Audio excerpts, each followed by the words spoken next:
किसान भाइयों, आपने ज़रूर खरबूजा देखा होगा और खाया भी होगा। खरबूजा का खेती आजकल खूब हो रहा है।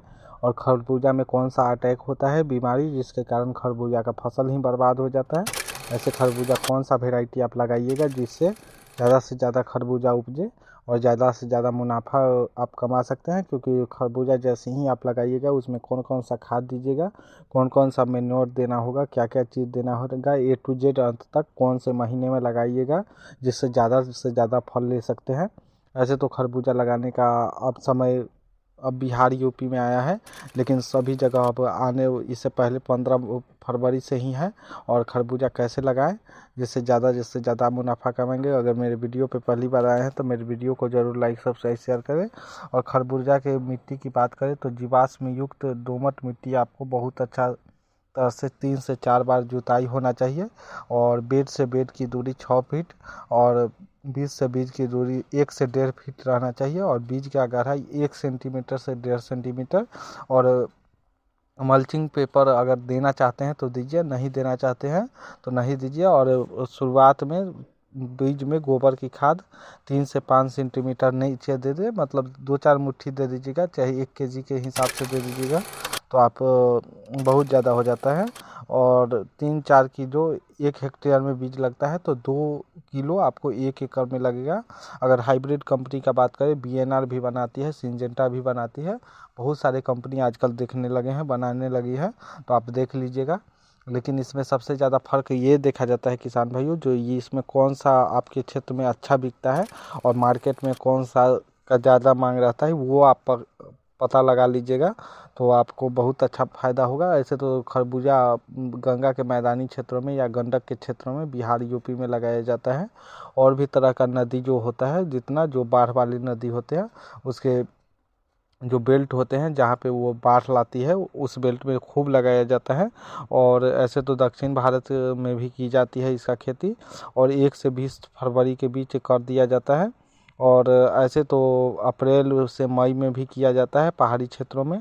और अक्टूबर नवंबर में दक्षिण भारत में किया जाता है। और अभी मार्च तक आप कर सकते हैं, अभी जिसका समय है।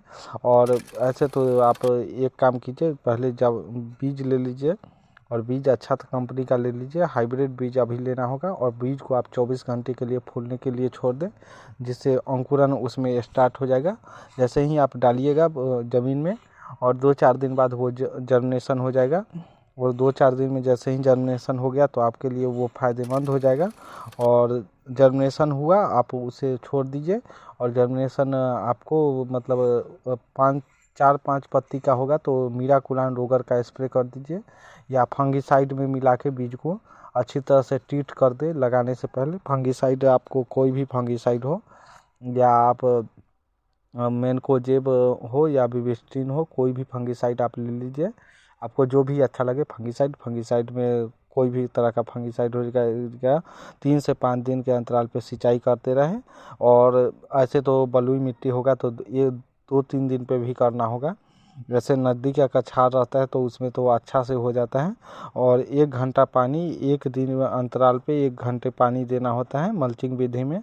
मल्चिंग विधि आप देख लीजिएगा, मल्चिंग विधि आपके तरफ होता होगा। अगर ज़मीन पे होता होगा तो ज़मीन पे उस पर कीड़ा का अटैक आता होगा तो आजकल आ गया है एक दवा जो कि लुआन करके आता है, वो आप लगा दीजिएगा। छोटा छोटा डब्बा आता है, उस पर वीडियो में बनाया था।